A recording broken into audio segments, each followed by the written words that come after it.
All right, forgot to turn the camera on. All right, good day, everybody, and welcome to Headline Hits with LW. A lot to talk about this morning, but just real quick, I got to talk about the people, including yourselves and everybody who shares these videos out, everybody that's here each and every day, even on the big show at night. Thank you so much for your support. It is truly amazing to see you guys all come together and support this channel. And with that being said, I do have some other sponsors that I like to throw out there because these guys are a big supporter of LWN, and this is the way that I make my income. So, um, Thursday sponsors are MyPillow, mypillow.com. You guys can save up to 66% if you guys use the promo code LWN. Miles Franklin, milesfranklin.com, info at milesfranklin.com. I know we had a conversation last night about gold and silver. It was a great conversation. And if you guys are interested in purchasing that, you guys can check them out at info at milesfranklin.com. And then, of course, Patriot Owned Business, lwnfliptheswitch.com. And we'll talk about that more later today. All right, headlines. Let's get right to it. There's just a lot in the headlines that I looked at this morning, and some of it is very, very disturbing. So pay attention to the very last of this broadcast. The GDP goes negative. Economy shrinks by negative 1.4% as 2022 begins. The U.S. economy unexpectedly contracted in the first 3 months of 2022 as the economy was battered by a surge of the sickness cases from the Decepticon variant, ongoing supply chain problems, surging fuel prices, and a flood of imports. The Bureau of Economic Analysis said on Thursday that gross domestic product decreased at an annual rate of 1.4% in the first quarter of 2022. Economists had expected the economy to grow by a percent of 1.1. Now, why am I bringing this up? I'm bringing this up because this dumpster fire continues to burn out of control and nobody's doing anything about it. The economy, and like we talked last night with Andy from Miles Franklin, the economy is in big trouble right now, folks. And I just want you guys to pay attention because we don't want to be caught in the dark. We don't want to be caught with our pants down or broadsided. So just pay attention to what's going on. All right, let's talk about old Flip Flop because he did it again. He flip-flopped yet another time. Anthony Fauci, flip-flop and Fauci, U.S. is out of the pandemic phase of the Chinese sickness. What's he talking about? Well, Dr. Flip-flop and Fauci said this week that the U.S. is out of the pandemic phase despite claiming in January that the world is still only in stage 1. You can't make this stuff up. PBS NewsHour with Judy Woodruff asked the chief White House medical advisor, how close are we to the end of this pandemic? Fauci intentionally said it was an unanswerable question, although he quickly added that he believes that the U.S. is certainly, remember, he uses that word all the time, certainly out of the pandemic phase. Namely, we don't have 900,000 new infections a day and tens and tens and tens and tens of thousands of hospitalizations and thousands of deaths. We're at a low level right now, he said. So if you're saying that we are out of the pandemic phase in this country, we are. What we hope to do, I don't believe, I have spoken about this widely. We're not going to eradicate this sickness. His words. We're not going to eradicate it. So he's already setting up for the next big move. I've talked about this many times. This guy goes back and forth, back and forth. He can't be trusted. He's a liar. Let's move on to the next one. Now, we all know that Iran has been trying to produce nuclear weapons. It's been in the news. I mean, heck, that's why we've gone to wars. A lot of stuff going on. I just found that this statement here was very concerning from a former Iranian lawmaker. In a stunning admission, our goal was to build a bomb from the start. Well, what's he talking about? In a stunning admission, former Iranian lawmaker Ali Matahari acknowledged that the Islamic Republic of Iran intended to develop nuclear weapons from the very start of its nuclear program, while voicing regret that the goal was not kept secret enough.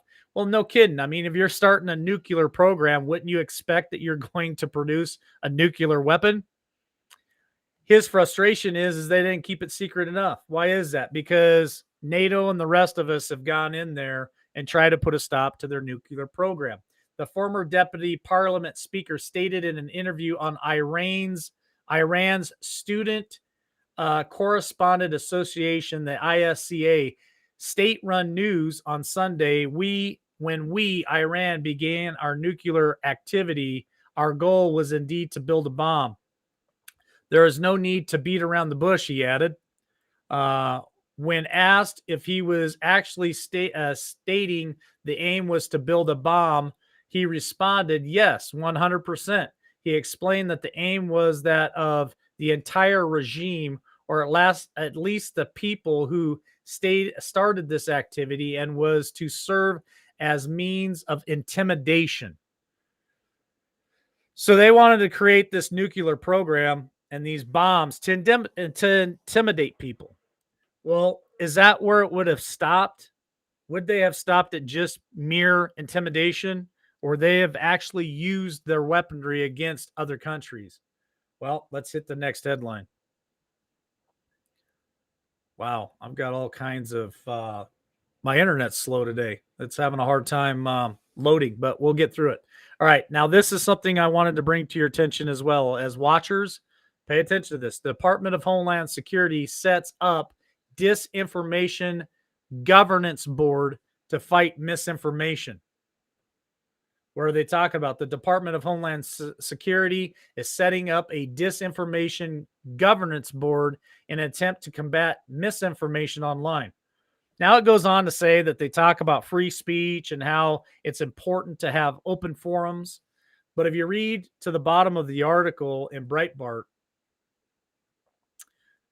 this administrator goes on to talk about disinformation is a threat to democracy, end quote. She warned and criticized the government and social media platforms who have all but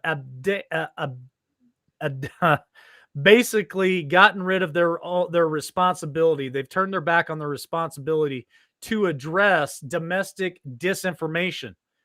What are they talking about? I know other channels have been talking about this for a while. I've thrown it out there a couple of times, but they are trying to censor us even more. And they're putting a committee together, a governance to do exactly that. She also held Twitter's efforts to censor users during the 2020 election and urged more technology companies to follow their example.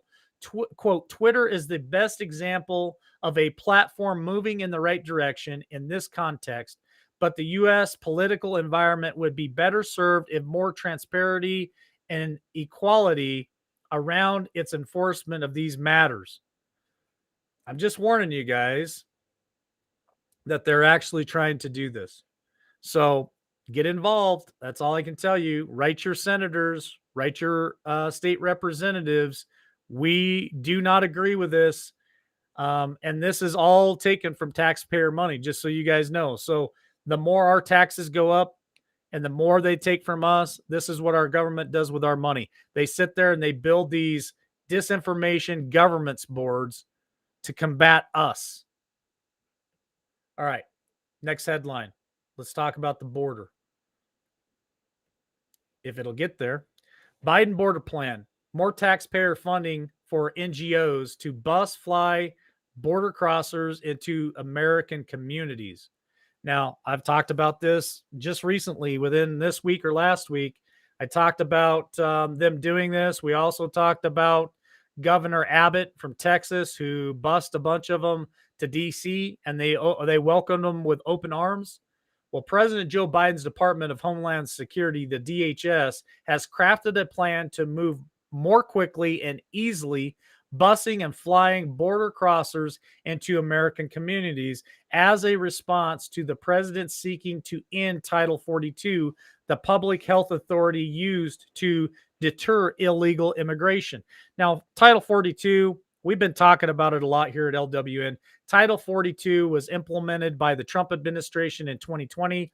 It was an effort to really push back immigration, illegal immigration at our southern border.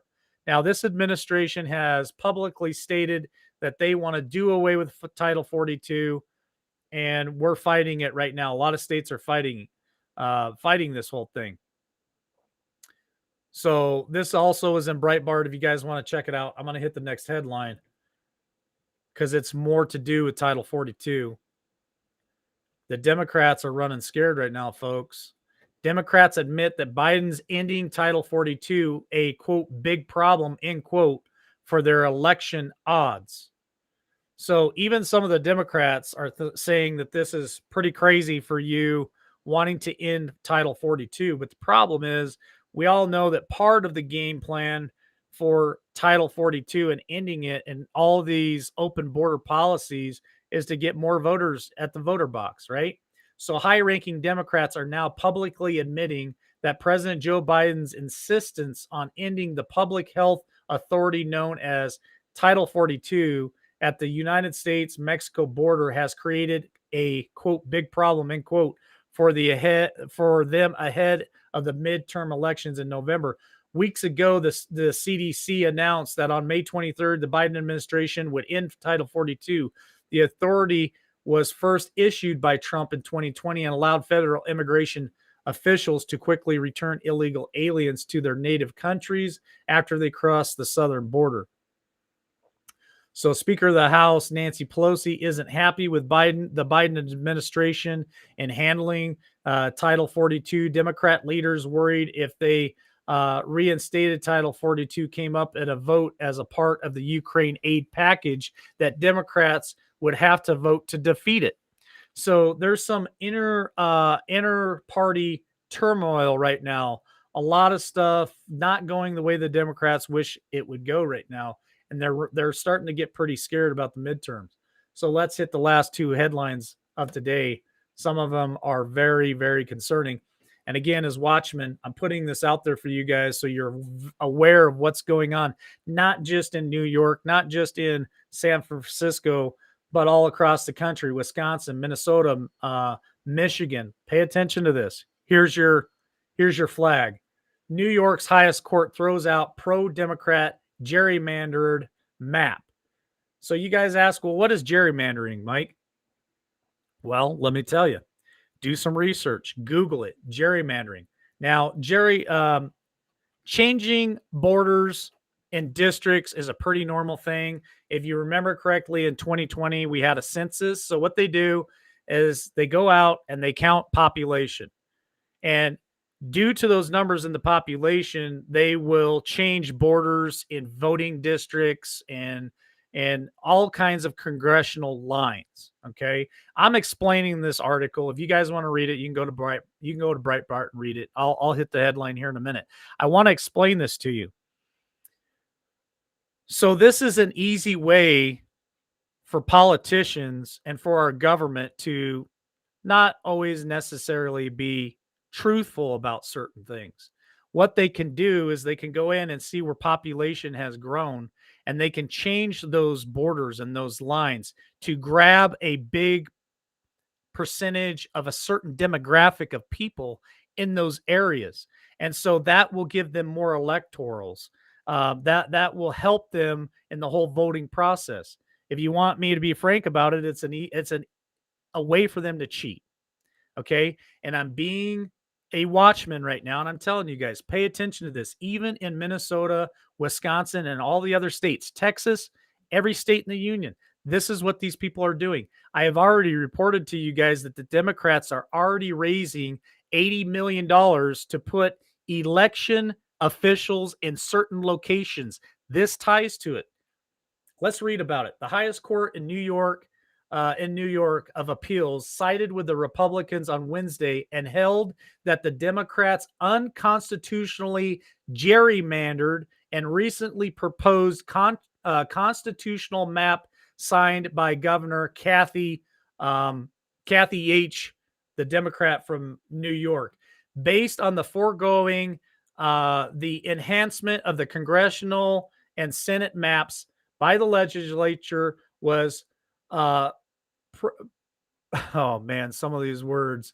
Uh, it was unconstitutional. So again, let me explain what's going on. The Democrats are going in there and they're trying to change the boundaries so they can grab certain demographics, whether it's our Black Americans, brothers and sisters, Hispanics. Um, they're trying to change red areas into being blue areas. So if you guys paid attention to 2020 and the election, there were states that were won by certain districts, certain counties, because of population won the entire state. And that's what they're trying to do here. They're trying to grab those demographics so they can win certain states, without a whole lot of work, to be honest with you. So let's hit the last headline of the day, because this one is very disturbing too. Today's title is, "Do Men Have Ovaries to Produce Babies?" Question mark. Do they? I don't know. Let's listen to what certain biology teachers are teaching our children. Department of Education training video features a biology teacher saying that ovaries produce eggs, not women. I didn't stutter. You heard what I said. A viral video from Libs of TikTok on Twitter appears to show a trans inclusive biology teacher in the Department of Education training video saying ovaries make eggs opposed to women. According to the Libs of TikTok, the video came from the training session with the Department of Education, wherein teachers discussed using more trans inclusive language for children K through 12. This transgender teacher says he teaches inclusive language like not everyone who produces eggs is a woman. The official U.S. Department of Education is promoting these ideas. I said that. The U.S. Department of Education is promoting these ideas. The trans teacher in the video apparently identifies with he, him pronouns, goes by the name of Sam Long. According to Long, a teacher in the classroom needs, quote, to be a stickler for inclusive language in any conversation, and especially in the content that we teach, end quote. Long then listed a series of, quote, examples in biology where certain phrases would be reduced to more exact language in order to coddle trans and non binary students. One example says ovaries produce eggs instead of women. Now, there is a meme in here too showing men being pregnant. I'm bringing this up because this is what they're trying to push on our children, folks. A lot of textbooks and a lot of existing teachers will say, well, women produce eggs. Males are more likely to be colorblind. The mother carries the fetus for this many months. And so ways that we can show our support for trans and non-binary students is just to clean up the language and be more precise. We can be more accurate by more inclusive language. So I would say, no, it's not women that produce eggs, it's ovaries that produce eggs. So where are they leading with this? I'm going to stop there. If you guys want to check the article, you can go to Breitbart. Where are they leading with this? Well, they're going to start grooming our male children into believing that ovaries are what produce eggs, and that you, as a biological male, I don't know, could maybe have ovaries transplanted in your body, maybe have the eggs, maybe fertilize an egg, put it inside of you. I know they've been talking about this for quite a while, that men can have babies too. This is just sick, man. I'm telling you what. I am a parent of 3 children in public school right now. If I ever catch wind of this stuff, I'm yanking them out immediately. I know I've talked about taking Noah out of school lots of times. Both my older kids have just 2 years left of school and they're out and off to college. Noah's got still, what, 8 years ahead of him. I know I talk about taking him out of school all the time and doing homeschool. I haven't quite got there yet, but I can tell you I just had a conversation with his teacher this morning on the phone. I am watching my son and the curriculum in his classroom like a hawk. I have conversations with Noah. I tell him the things that are inappropriate to discuss in the classroom. And if any of that stuff comes up in the topic, I need to be aware of it ASAP. Can I afford to take Noah out of school and be a homeschool teacher? Not right now. I cannot. But I am looking into it, looking at options in the future. Obviously, if something like this came up, I'm yanking them out immediately. And I will do whatever I have to do to homeschool him. Parents, pay attention to what's being taught to your kids in school. They're grooming our kids for a society that will be unrecognizable. That's LW. All right. Love you guys. Have a blessed day. Catch you on the next one.